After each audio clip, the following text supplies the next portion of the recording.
Shalom, shalom, peace and blessings. Now let's get straight into it.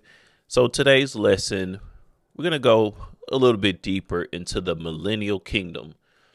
But really, on this lesson, since we're going to go into the millennial kingdom, I decided to go into what I believe, at least, to be the full timeline of the end times. Well, I won't say full, but at least an approximation of the end times, meaning the events that are going to transpire before Christ's return and the events that are going to transpire after Christ returns. So I want to go through here and let's take a look. This is just an extremely rough draft of what I see to be based on the scriptures of the events before Christ returns, which would be right here. And then, as you see, there is a lot going on after Christ returns, which would be here. So we're going to go through here and touch on every one of these, at least briefly, because truth be told, all of these events, and I'm using the word events, however you want to describe it, but all of these accounts in the scriptures, they could have their own lesson for sure. And I've actually done lessons like, for example, on the second Exodus or Jacob's trouble. What else? Even the Valley of Jehoshaphat or the judgment of the nations. Satan loose from prison and the second death, that would kind of fall under Revelation, the 20th chapter. So I've done lessons on these different accounts individually. However, we've never really put them all together. And that's what I want to do today. And also, I want to get to a point, because the reason that I'm doing this lesson is because of my ongoing series now on the other nations and how, you know, every nation will not, quote unquote, be saved or anything like that.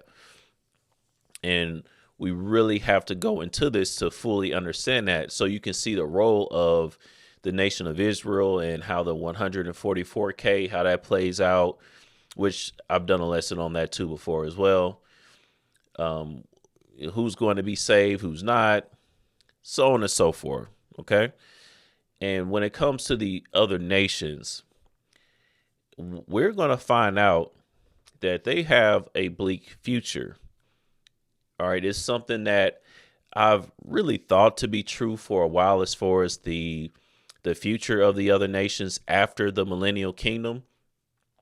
I've thought to be true, but something I'm definitely seeing now that I haven't really seen before when it came to the other nations, that we're going to get towards the end. But like I said, it's not looking good for the wicked. It's not looking good for anyone that isn't of the seed line of Israel, at least after the millennial kingdom. Okay.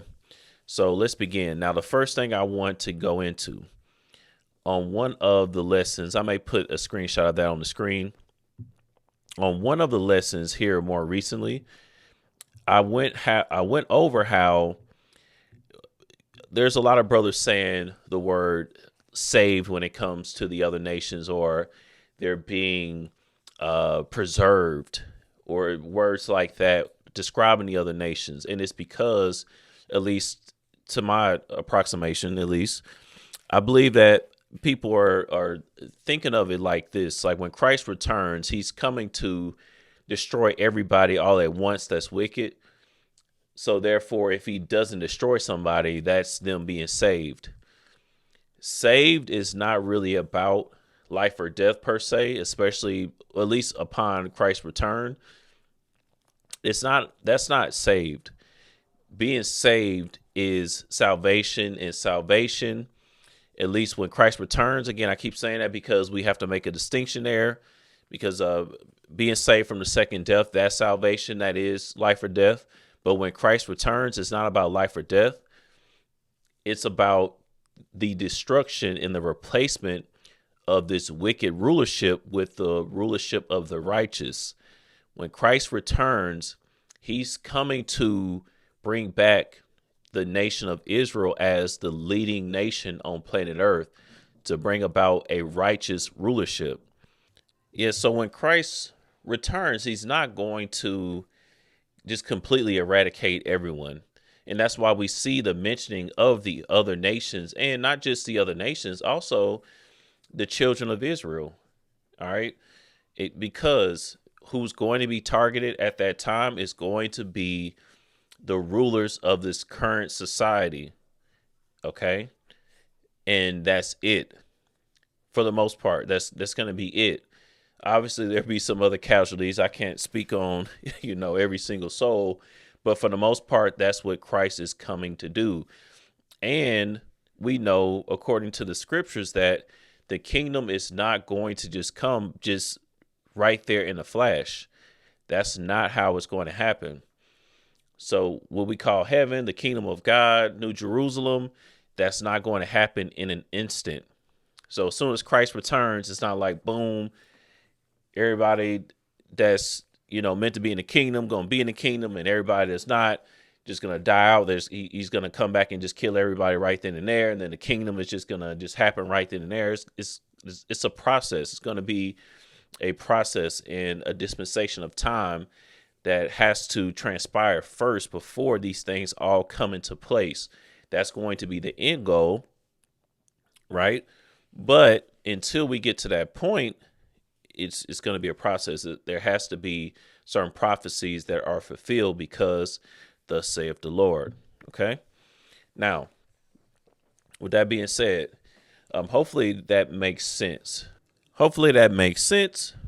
And you see what I'm saying? So once you adapt that mindset, and at least, according to the scriptures, you adapt that mindset and you understand that you don't look at the other nations like, oh, they're being saved or so on and so forth. But if you were to say that, if you were to say, yes, they're being saved, then yeah, you could use that terminology, but they would be saved for captivity. And that's very clear in the scriptures. Okay. Don't let someone, especially a so-called black man, try to tell you that all nations are, Paul went to preach to all nations and all this other stuff, especially if they've been teaching it for over a decade. Now, all of a sudden they teaching something different, right? And they trying to tell you that on their pages, but they not out there in Asia trying to push the message, push the message to them. They didn't go to India over there with the billion of people over there and try to push, which that's in Asia, but they didn't try to push the message to them over there either. In whatever nation you want to mention, right? And they're not going directly, even more blatantly, they're not going to the so-called white man to say these things either. Why is that? Because they're trying to get you to believe that.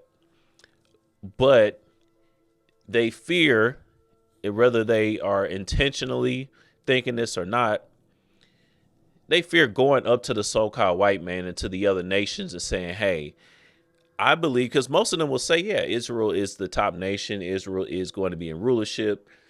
We are the Most High's chosen. Most of the people that tell you that, they haven't gone away from that understanding of it. But they'll say, oh, but everybody else is good too. But the thing is, man, you have to understand nobody's going to accept that. And that's why the heathen rage, like it says in Psalms, the 2nd chapter, I believe the 4th verse, we'll go to it. That's why the heathen rage and the nations will be angry, like it says in Revelations, the 11th chapter. We get that all over the scriptures that the nations are going to be angry. Why? Because another nation will rule over them. Do you see how the people in America act? They have so much pride in, this being their country, at least especially the conservative sect of the Americans. They have so much pride in this country as if they're native here, as if this is their ancestral lands, right? Especially the so-called white man, or who we would call today a Trump supporter, the conservative, the Republican, which is more about a mindset versus like the actual label. But either way, most of them, they have much pride in being a quote unquote American, which if they have pride, it's nothing wrong with that per se, but they have pride as if they're from here or they took these lands fair and square without bloodshed. Well, to them, it is fair and square because they won our war, whether that was subterfuge or not, meaning whether they deceive people or not. They feel like they got into the land fair and square, so therefore, shut up about it. And we should deport anybody else that is not from here. But the whole point is, you think you finna tell them, that's just one example, but you think you finna tell them, yeah, you're not going to be in rulership anymore. You're going to have to serve our Lord and keep our Sabbaths and keep our feast days and our dietary law and our other commandments. You're going to have to keep that from here on out. They not trying to hear that. Nobody else is trying to hear that. That's why these people will not teach that to other nations. They only try to fool you with that nonsense, so-called black man. You get it? Why aren't they not pushing that to the other nations? Why are they trying to tell you that, but not trying to tell them that? It's because deep down, they know they're not going to be with it. None of these other nations are going to be with it. And let me tell you this, even a so-called white man that acts like he's okay with that now, he's all about, inclusion and, adopting black kids and white men with black wives and so on and so forth. Even them, they're going to turn. Once they see that Yahushua is a so-called black man and they're going to have to submit to the nation of Israel, they're going to turn a different leaf, as they say. I'm telling you, that's in the scriptures. That's why the heathen shall rage. They're not going to go down quietly. And that's why this society will not change over until you have Christ's return. And then you have the celestial bodies, which I did a lesson on that too as well. Until you have the celestial bodies, until you have power, they're not going to just turn over rulership. Right? They like being on top. And, now that part is understandable. Like, who doesn't? Except for us, we don't care. We like being servants for the most part. Our people, when I say that, so-called black people, we like to be servants for the most part. But either way, outside of us, most people, they want to be in rulership. They want to be on top. Okay. So they're not going to just give it up. That's why Christ has to be the one that takes it by force. Okay. You can only rule over people by force. That's why you have wars. You can't just go into a land peacefully. Hey, let me take y'all over. That's not how war works. That's not how conquering works. Was quote unquote Alexander the Great out there doing peace treaties? Or was him and his men, going over and taking over lands by the sword? Get it? Did we take over? When I say we, meaning the nation of Israel, did we take over the land of Canaan with a peace treaty? Did we go in there and say, hey, everybody just, kind of leave out of here? We going to call this Israel. Y'all got to leave out and, be destroyed. That's not how this works. Okay, so do not let them confuse you with that nonsense. All right, that's not how it's going to happen. They're just teaching that to you, but they won't teach that to the people that they claim can receive the blessing too as well. But anyways, that's just a quick little, intro to the series, because it may be up to 3 videos. I'm not sure, but let's start off with Jacob's trouble. Okay. Or the Great Tribulation. All right. And you're going to see some slashes here. That's because it's around the same time or it's going to be the same exact event. In this case, this is just around the same time. All of these will be around the same time. But the only 2 things here is going to be the Great Tribulation, aka Jacob's trouble. I'm sure especially the brothers here, they should be familiar with this, but we're still trying to put everything, in a timeline. So before Christ returns, there's going to be a great tribulation, aka Jacob's trouble. Let's get it. This is Jeremiah, the 30th chapter, verse 7. Alas, for that day is great, so that none is like it. It is even the time of Jacob's trouble, but he shall be saved out of it.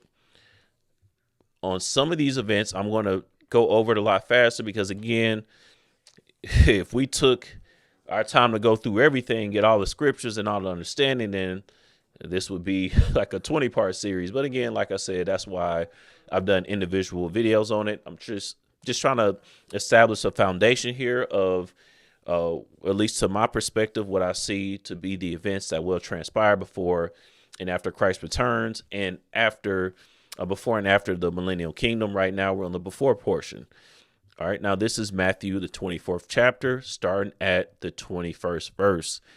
For then shall be great tribulation, such as was not since the beginning of the world to this time, nor ever shall be. The great tribulation is referring to the same event there, Jacob's trouble. It's going to be, as you see here, a time of tribulation, a time of hardening. Now, to some brothers' perspective, we are already under Jacob's trouble. We are already under the great tribulation. I would say to a certain degree, I agree with that to a certain degree, but I do not believe we are in the height of, for the lack of better terms, a climax of the great tribulation. I do not believe we are there. I believe it's going to get much, much worse for the nation of Israel, especially once the other nations find out exactly who we are. Let's go to 2 Esdras 15 and 19. A man shall have no pity upon his neighbor, but shall destroy their houses with the sword and spoil their goods because of the lack of bread and for great tribulation. You can read more about the great tribulation in 2 Esdras the 15th chapter, but also 2 Esdras the 16th chapter.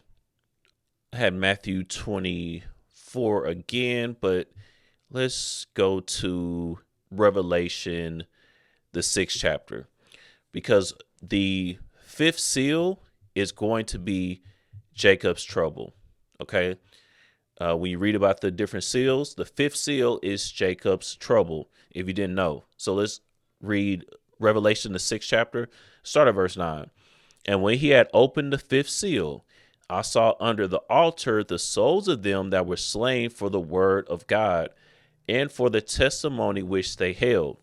So this is why I say the height of Jacob's trouble has not been reached yet, because to an extent, especially, around the transatlantic slave time, so on and so forth, you did have men that lost their lives for the word of the Most High. However, I believe it's going to be much more prevalent in those days. Okay. You can read about this also in Revelation, the 20th chapter. I believe it's the 3rd verse, if I'm not mistaken, or the 4th verse.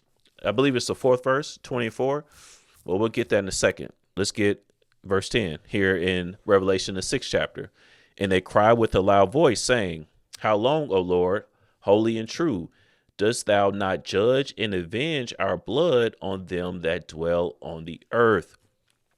That's going to be the righteous in the chambers, their souls speaking out to Yahushua, because they know how this thing is going to end, and they want our people to be avenged because they know what's on the other side of it, which is rulership.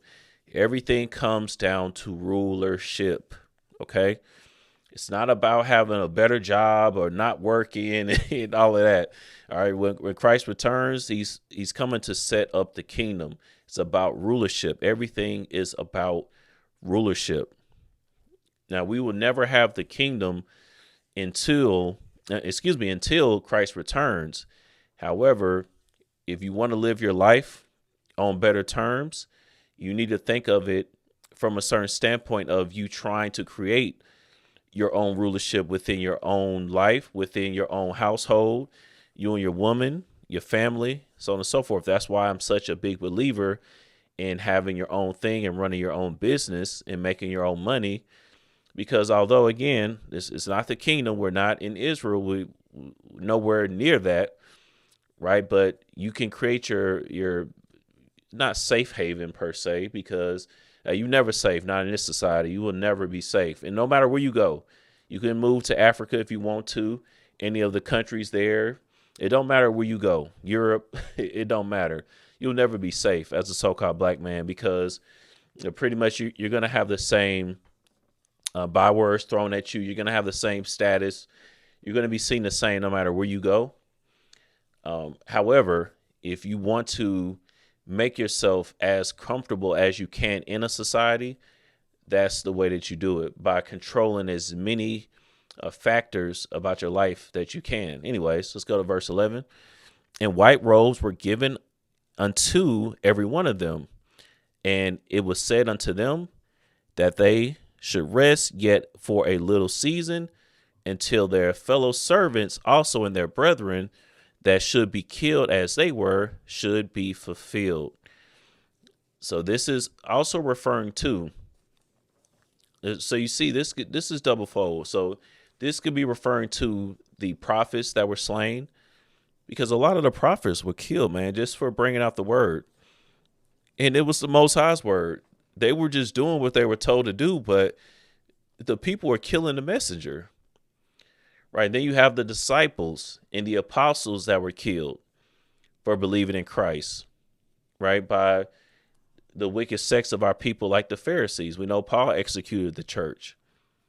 Right. That's in Acts, the 9th chapter. But either way, you're going to have that again. Once the people understand who the nation of Israel is, it's going to be a lot of backlash on that. OK. But they will all rise. If you are killed for believing in the Most High and his son, pretty much the scriptures are telling you that you will rise again. If you lose your life for the Most High in the word, you will be a part of that first resurrection. Now, that does not mean, I can't speak on it because it's Yahushua giving judgment, not me. But from my perspective, that doesn't mean you should be trying to throw your life away, right? Because I believe that this is more referring to things that happen genuinely and organically. So not like you just go out and start messing with the so-called white man and say, you know what, I'm doing this for the Lord. And, you get killed by some cops or something and say, hey, now I should be part of the first resurrection, a part of the 144K. However, yes, if you lose your life, if you put your life on the line, the Most High will look out for you, according to Scripture. Okay. Now this is 2nd Esdras, the 16th chapter, and let's start.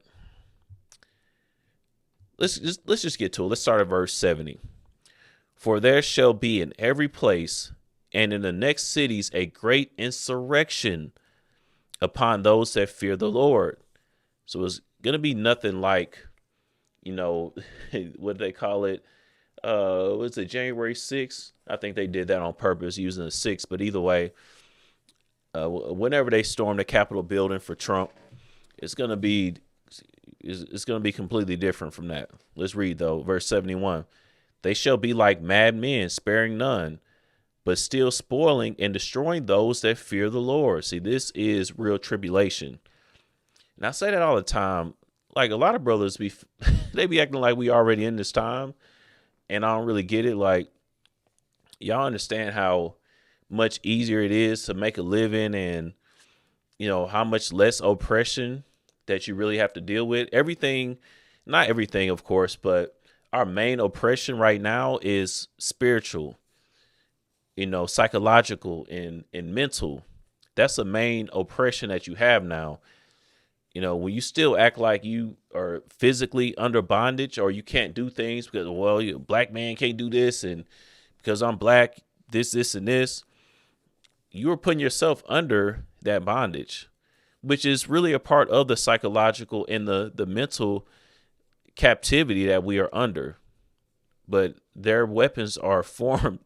The weapons that they formed are working against you when you accept those things, when you play the victim.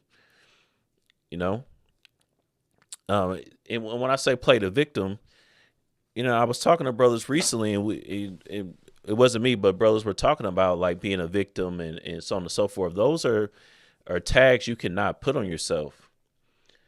from a standpoint of us being a victim of captivity, yeah, but when you put yourself in that situation, it may not be physically you, but our forefathers did, right? We put ourselves in this situation, so we can't really, blame anyone else outside of ourselves, right?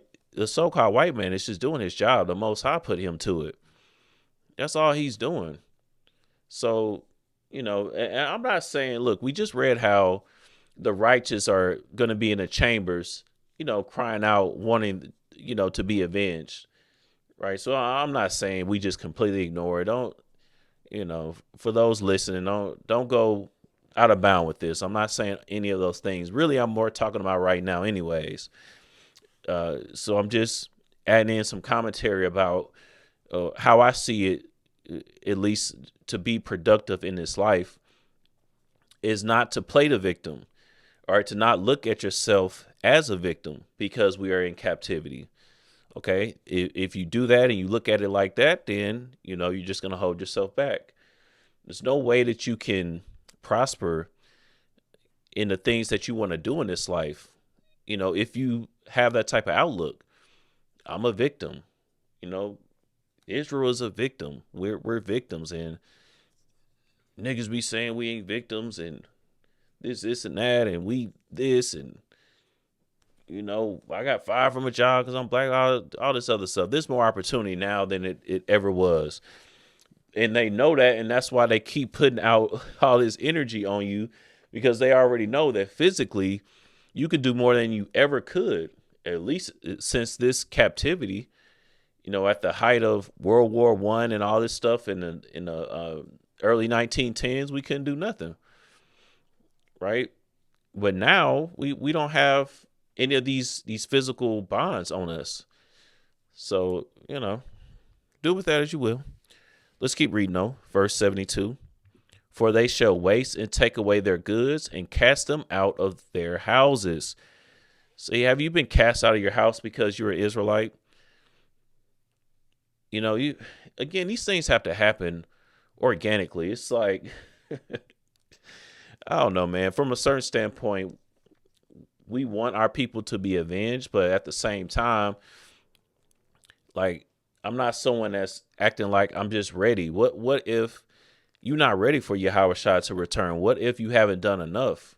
What if you haven't proven enough? What if you have not repented enough? What if you don't have the understanding that you need on the scriptures, on keeping the statute, laws, and commandments, and you still need more time?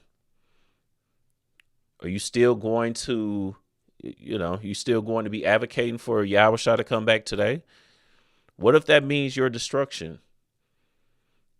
Now, I'm one that I would rather be destroyed and everybody else, make it, that's going to make it.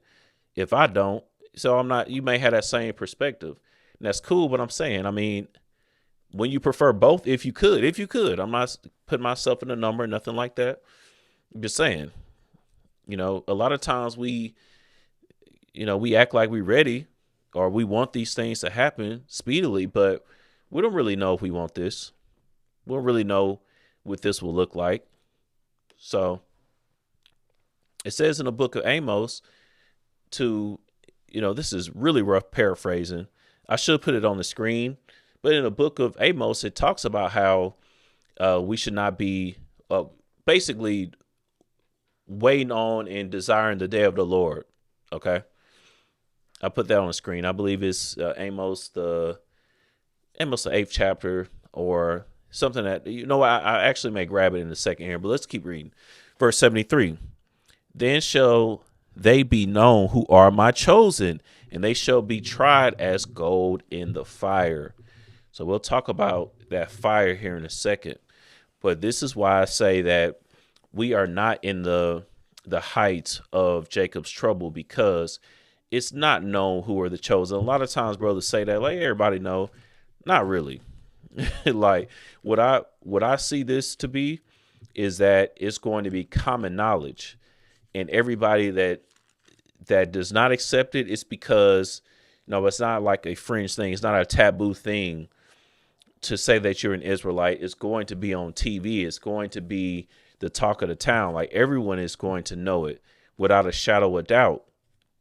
Just like the so-called Jewish has been accepted to be Jews, we're going to be accepted as, oh, those are actually the Israelites. Now, what you do with that information is going to be up to the individual, but it's going to be known. You see what I mean? So at least that's the way that I see it. You know, brothers may have a different view on Jacob's trouble, but that's what I'm reading here. I'm not reading that to be right now. I'm not reading that to be, you know, this happened during slavery, so on and so forth. And I'm saying those things, if you're not familiar, just because I've seen those things said before. Okay. Now, let's keep going. Verse 74, Hear, O ye, my beloved, saith the Lord, behold, the days of trouble are at hand, and I will deliver you from the same. And then it says that too.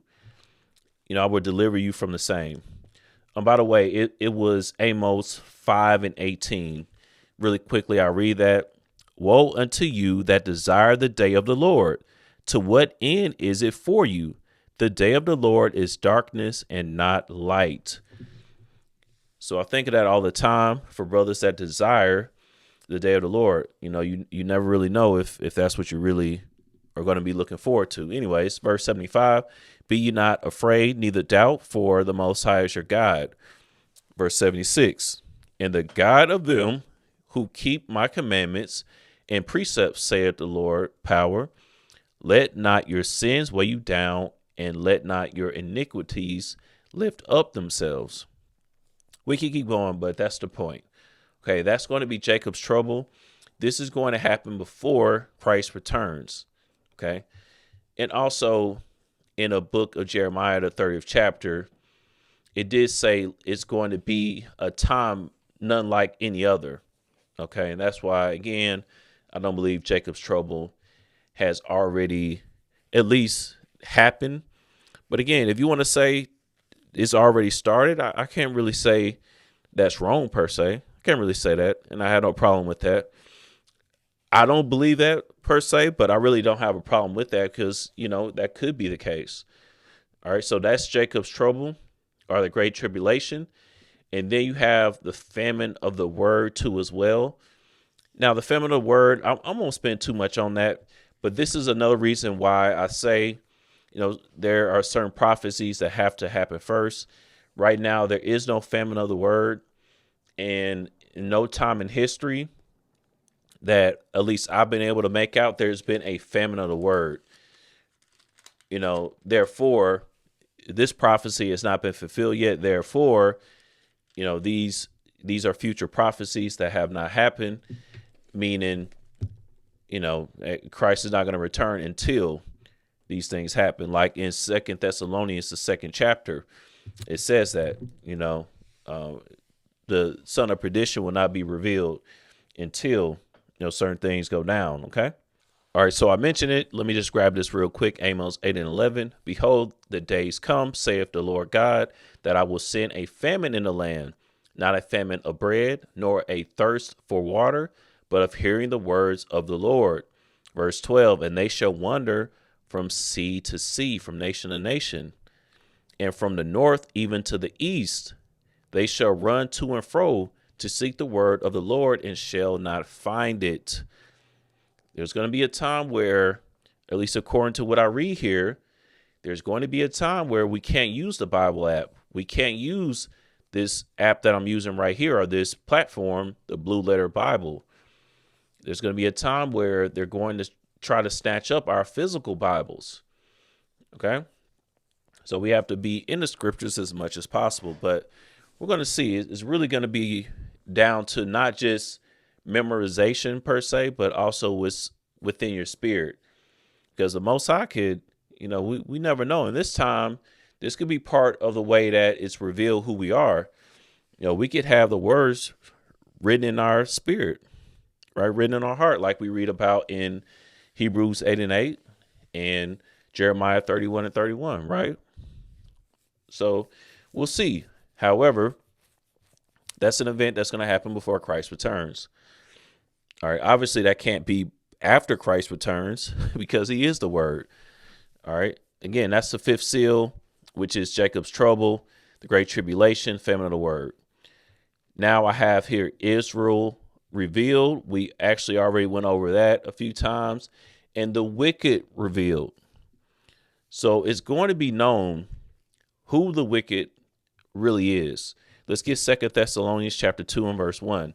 Now we beseech you, brethren, by the coming of our Lord Jesus Christ, it reads, or Yahushua HaMashiach, and by our gathering together unto him. Verse 2, that ye be not soon shaken in mind, or be troubled, neither by spirit, nor by word, nor by letter as from us, as that the day of Christ is at hand. Verse 3 is the point. Let no man deceive you by any means, for that day shall not come, except there come a falling away first, and that man of sin be revealed, the son of perdition. So when Israel is revealed, meaning who the children of Israel actually are, there's going to be a revealing of the son of perdition, or the ruling nation of people right now, which is the so-called white man, aka the Edomites, is going to be revealed. Okay. Everyone is going to know. And the day of Christ, or the day of the Lord, or Christ's second coming, it cannot happen until these things are revealed first. Everyone is going to know about not only the things that we know about that are wicked, all the different atrocities, but many other atrocities that most people probably would never know until this time comes. Even the astute, there's a lot of things that go down, at least I believe, that we know nothing about. I believe the most wicked things, at least I won't say the most wicked, but there's a multitude of wickedness that has transpired that we know nothing about. Mass murderings, killings, experimentations done on innocent people, sacrifices, all types of stuff that we know nothing about. However, it's going to be revealed.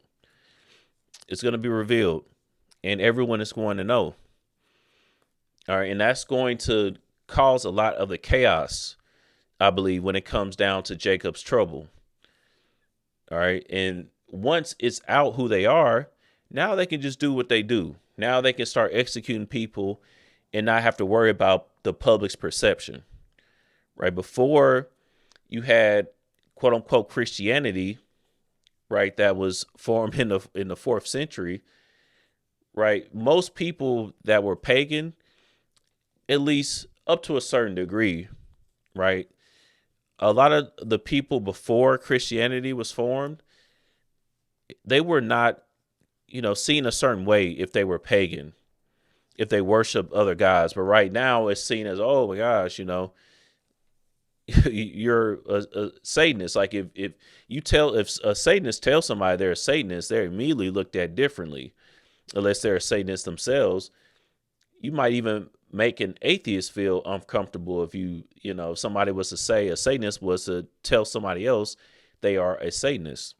However, when you read about in the scriptures, when you read about like the worshipers of Jupiter or of the different mother goddesses or the different towns, the different places that this type of pagan worship was high, people were not ashamed of it, or people weren't ashamed at all. That's just what they did. Like in Ephesus, Diana was being worshipped in Ephesus, right? But it wasn't something that people were shunned about at all. It just, it is what it is on that, or it was what it was, as one could say, right? But it's not like that now. You can't really out in the open just worship a pagan god without, being put in a certain light.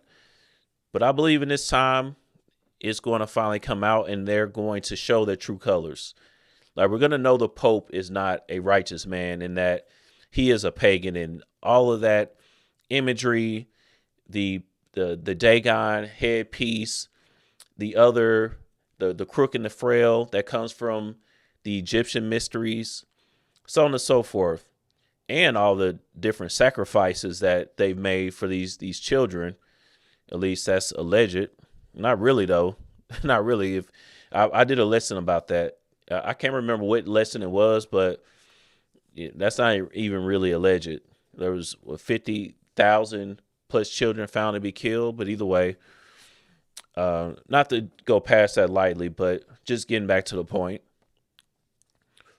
these things are going to be revealed, and they're going to be emboldened to do more of these things, right? And to take out the children of Israel, because now they don't have a veil that they're hiding under. Now they don't have to act like they're quote unquote Christians and good people. Once that energy is back out in the world where you can worship who you want to worship and do whatever you want to do, then, everything is a go. They're already getting us towards that. That's why they do all the different things. They're just breaking down society one little piece by piece at a time. When you can identify as whatever you want, that's already a gateway to hell there. When you can say whatever you want, do whatever you want at any time to anybody, that's, and you can't be challenged of it. Your sexual orientation, quote unquote, cannot be challenged. What you believe in cannot be challenged. You can worship whatever you want to worship. That's Babylon. That's confusion. There's no order in that. That's chaos. Where there's no order, there's chaos. And once they have that established, and that's the vibe and the energy of the entire society, once they've taken over, they've gotten that successfully across everyone. Because our people, we pretty much already accept chaos. So they're really just breaking down everybody else too. And Middle Eastern countries, so on and so forth, that still hold on to, Islam and things like that. But once everything is broken down, it's a wrap. They can really come out and show you who they actually are and who they actually worship. It's going to be revealed that Easter is not about Christ. You're going to know that the imagery behind the Easter rabbit or Easter bunny, that's a sex symbol. The eggs, that's a symbol of Astarte, aka Easter. All right, it's a sex symbol because of the mother goddess and her sexual entity or her sexual side. All right, you're going to know all that. You're going to know that Christmas, or at least everyone is going to know that, it's going to be accepted that Christmas is not about the Christ of the Bible. Everybody's going to know. You get it? But that has to be done first. And I do not believe we're there yet. Now, that could happen today, tomorrow, in 2 seconds. I'm not saying that there's a certain time period before it happens. I'm just saying, according to what I know, this has not happened yet. Okay. But the wicked will be revealed. And when we read about in the scriptures, when we see this is what it means when you see the sun and the moon. Is when you see the sun losing its light and the moon losing its light, that's what that means, that knowledge. But the knowledge on the left-hand side is going to be waned. It's going to lose its luster. Okay, everyone is going to know what it actually was. Because right now, this whole society is set up in deception. They say one thing, but they really mean another. All the time. All these pagan holidays, the reason that they do everything in this society is really a sacrifice behind it to a pagan god. A lot of these events that you see, it's in commemoration of a pagan deity. All those things are going to be revealed. And that's what it means in the scriptures when you see like here where the sun became black. But let's read it. Let's get Revelation chapter 6 and verse 12. And I beheld when he had opened the sixth seal, and lo, there was a great earthquake, and the sun became black as sackcloth of hair, and the moon became as blood. Again, this is not literal because the sun and the moon is eternal. Okay? Nothing is going to happen to the sun or the moon. The moon is not literally going to stop shining. but that represents the knowledge, because just like in Proverbs 6:23, the law is the lamp, or it's a light, or Yahweh Shai is known as light too as well. On the left-hand path, we know, like in Isaiah the 14th chapter, Lucifer is known to be the light bearer too as well. That's what Lucifer means. So you have light or knowledge, which that's what it's likened to. You have the knowledge of the left-hand path, and then you have the knowledge of the right-hand path, aka the light of the left-hand path and the light of the right-hand path. Like the Masons, they say, come into the light. They're referring to the knowledge of the left-hand path, the Masons are, when they say that. Okay, but Yahweh Shai, or the word, right, that's the knowledge on the right-hand path. All right, so when you read that in the scriptures, that's what that's referring to. Let's get verse 13. And the stars of heaven fell unto the earth, even as a fig tree casteth her untimely figs, when she is shaken of a mighty wind. So the stars of heaven. Who are the stars of heaven? Just think of the people in Hollywood. They call them stars, right? Or even in the sports leagues, they will say that's a superstar. A star represents someone that's on high, but not, of course, literally, but from a status position. They're on high. They're seen as someone to be up, or someone that people look up to, like you would look up to a star, right? They're in a different stratosphere. That's what you would call like a Hollywood star, a movie star, a pop star, right? That's why that word is being used here, the stars of heaven. And the heaven just refers to a rulership, the stars of heaven, meaning the rulers of this current society. They fell into the earth. What does that mean? Their rulership ended. Okay. Verse 14. And the heaven departed as a scroll when it rolled together. The rulership, and every mountain and island were moved out of their places. And how did I come to that conclusion? Read verse 15. And the kings of the earth, these are the stars of heaven, the kings of the earth, and the great men, and the rich men, and the chief captains, and the mighty men, and every bondman, and every free man hid themselves in the dens and in the rocks of the mountains. Those are the stars of heaven. Okay.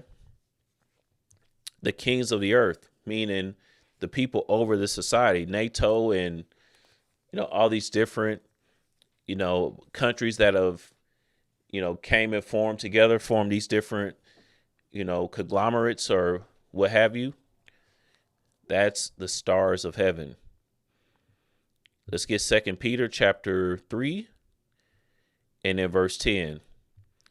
But the day of the Lord will come as a thief in the night, in which the heavens shall pass away with a great noise. Remember, Christ is coming to destroy the current heaven, aka the current rulership. All right, this current society. All right.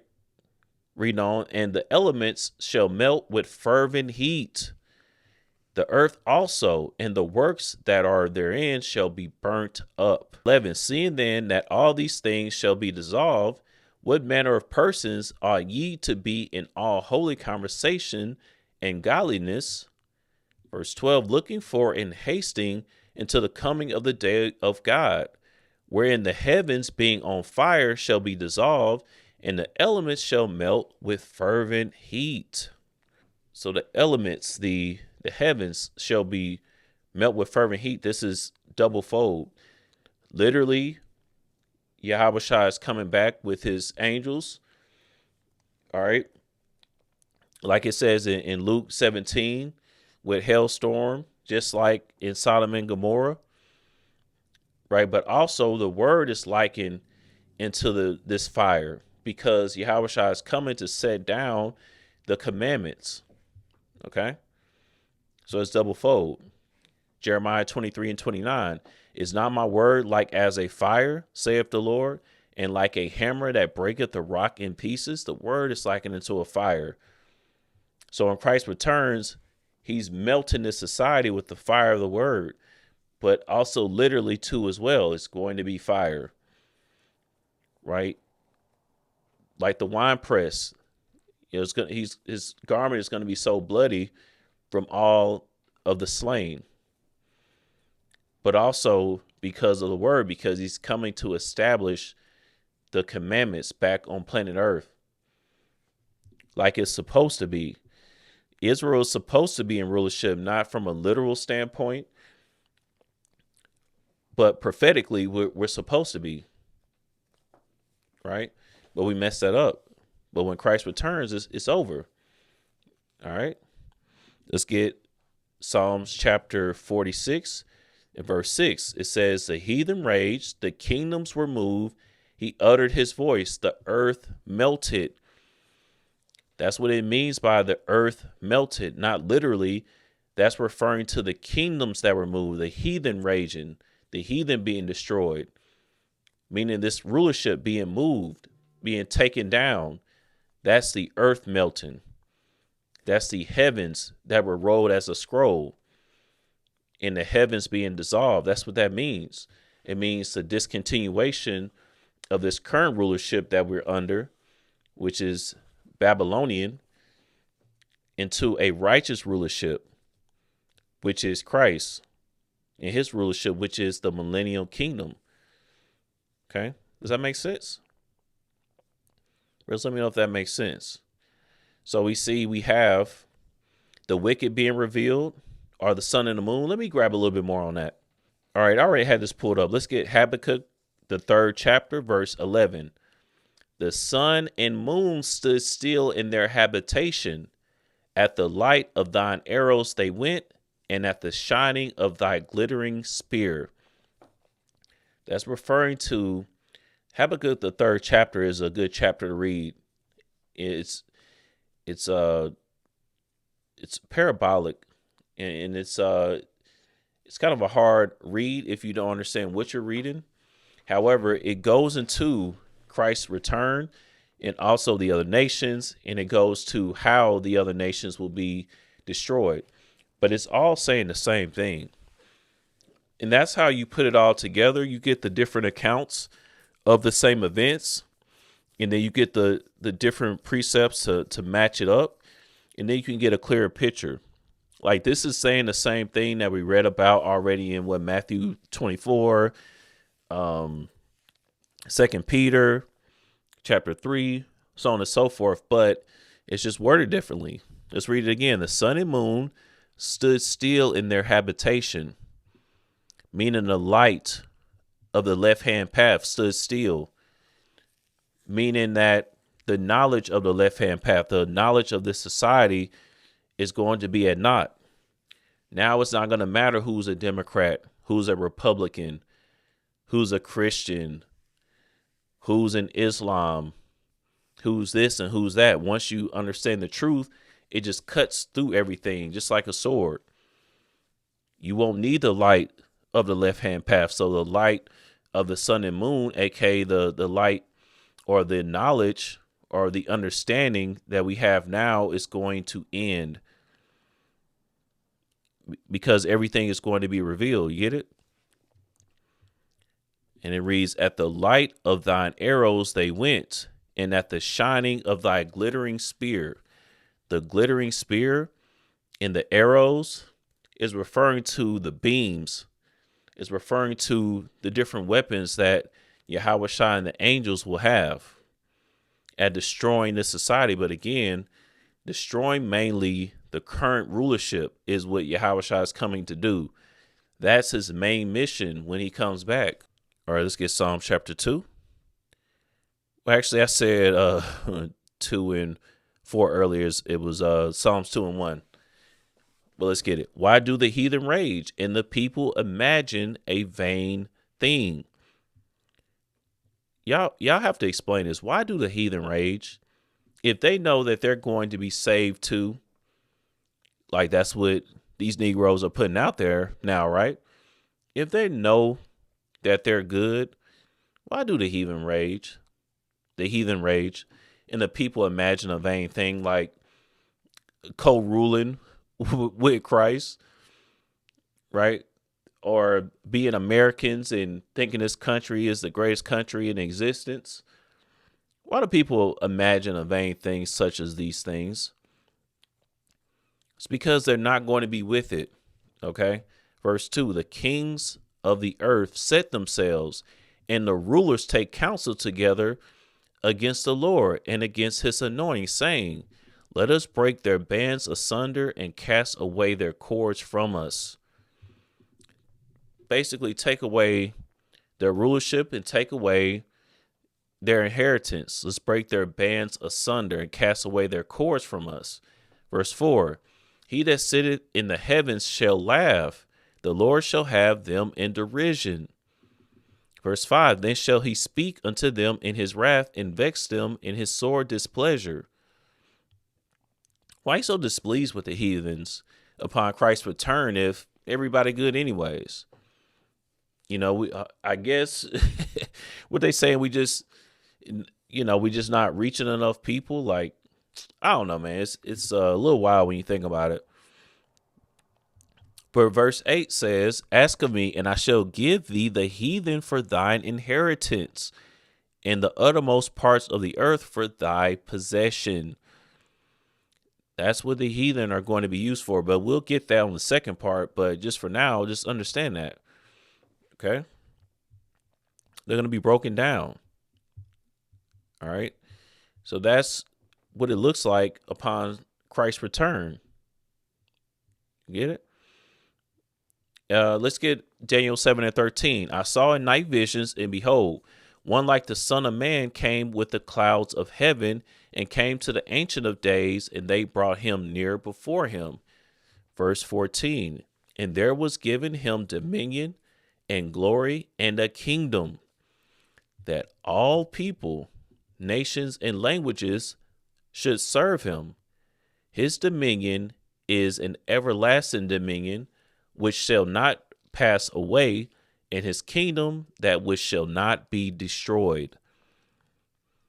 All people will have to serve the Most High and his Son after Christ's return, because we do not have the power to enforce that right now.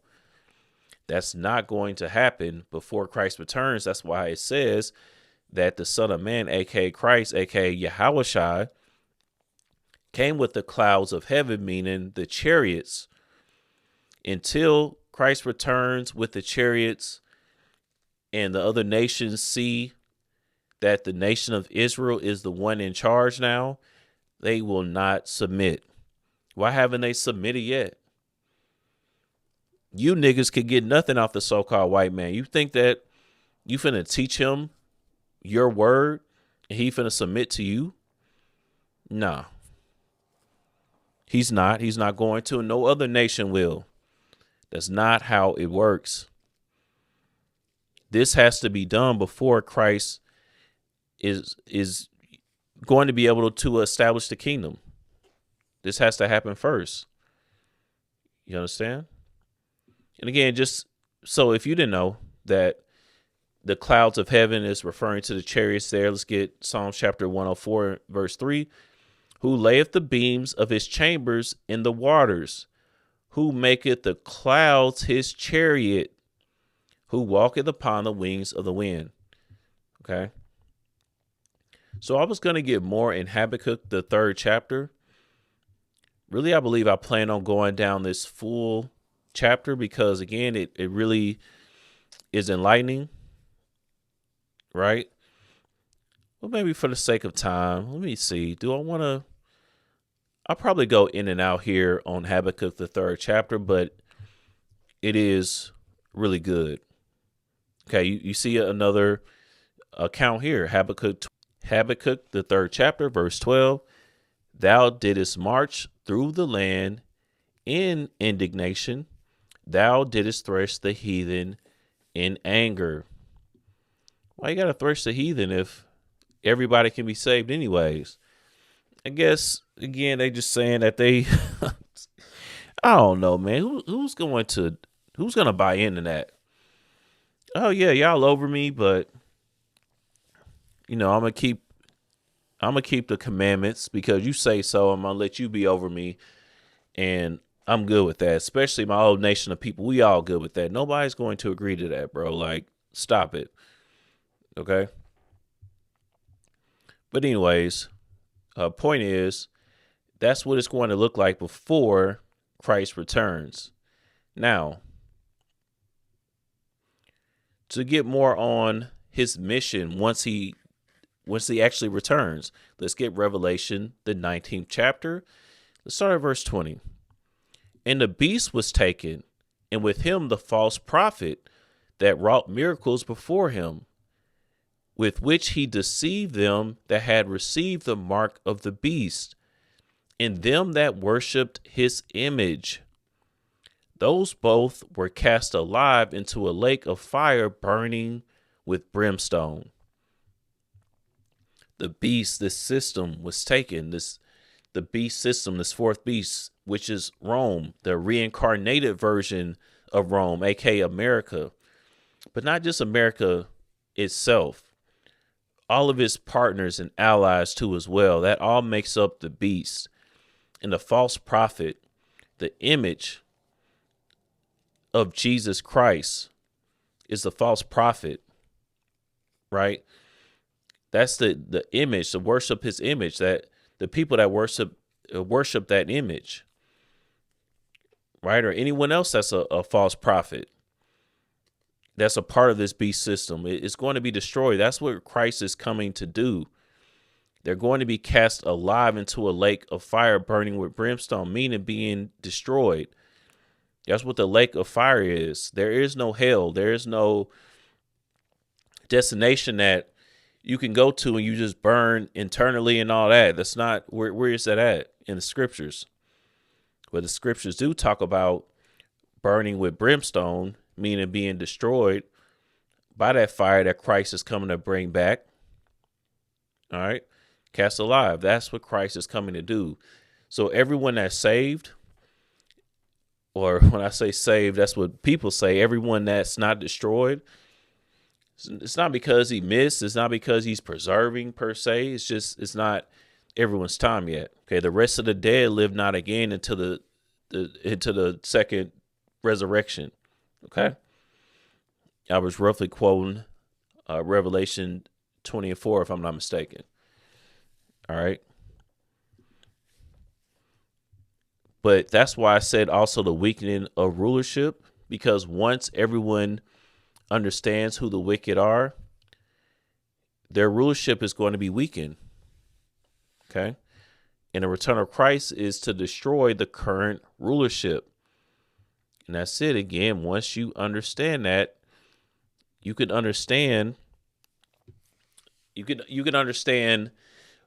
the other nations a lot better in their destiny too as well. Because again, after this millennial kingdom, we'll go into it. It is to my belief that all the nations will be destroyed. I used to always think it was just, the Edomites, which we read about in the book of Obadiah. But after the millennial kingdom, according to what I see, and especially Revelation, the 21st chapter, when there shall be no more sea, all the nations will be destroyed. And that's how you will have no more death. You will have no more destruction. All right, no more lies. And Israel will finally dwell safely forever. They got to be destroyed, man. If you don't have the immortal body, then you got to go. And when do you read about the heathen receiving the immortal bodies? Right. So anyways, let's go to Jeremiah 25 and 31. Right. So I'm not sure what I wanted on Jeremiah 25, but let's get Revelation 20 and 5 is what I was just quoting. But the rest of the dead lived not again until the 1,000 years were finished. This is the first resurrection. But this is what we're reading about. Essentially, Christ's return and what happens at that point. That's what I'm going to go over on the second part. Again, this might end up being 3 parts. I don't know, but right now we're just, just briefly touching on some of the accounts, some of the events that will transpire before Christ returns and what's going to happen once Christ returns. He's coming to take rulership. Okay. He's coming to take rulership, like it says in, let's get 1 Corinthians, the 15th chapter. Let's get 1 Corinthians, the 15th chapter, verse 27. For he hath put all things under his feet. Actually, verse 24. Then cometh the end, when he shall have delivered up the kingdom to God, even the Father, when he shall have put down all rule and all authority and power. That is what is happening at Christ's return. At least that's what's going to begin to happen when Christ returns. Okay? All rule and all authority and power will be put down. You get it? And delivered up into the Most High. Right? So if that makes sense, then, let me know. Because again, I think it's because most people look at it like, the heathen are saved, right? That's why Christ is not going to kill them when he comes back. No, I wouldn't really say that, because the end goal is always rulership. That's the end goal. And if you want to put it like that, though, saved, yeah, they will be saved, but for captivity, right, to help build the kingdom and do the bidding of the nation of Israel, then yes. But we cannot do that without the celestial bodies. When I say us, not me, meaning the nation of Israel, the Israel that is the elect, I should say. The elect cannot take over and put down all rule and all authority and power without the need of the celestial bodies, and that's how they're going to have the power to do it in the first place. If it was just mortal against mortal, then we would be fighting all day, right? All the years. But when you are conquering a land, it takes time. When it comes to a war is made up of many battles. Like the different world wars, I mean, there were millions of people killed, and it took years, in between time, and that's just World War, right? That's just the carnal wars that we've had. But thinking of taking over the entire planet Earth, it's going to take some time, right? I mean, of course, Yahweh Shai, if he wanted to, he could do it all in one fell swoop. We know that. The Most High, if he wanted to do, just click his fingers. We know he could do that if he wanted to. However, that's now how, he had everything set up, man. It takes time. Say how much time does it take to conquer a land? Let's see what that. The time it takes to conquer a land varies dramatically, ranging from a few weeks for a rapid collapse of a smaller nation to decades or even centuries for complete assimilation. Generally, military experts suggest that in pre-modern times, fully controlling a territory could take anywhere from 4 to 10 years, while in extraordinary cases like Alexander the Great, quote unquote, major conquests were achieved in about 10 years. You see, when you're waging war and you're taking over a land, it takes a lot of time.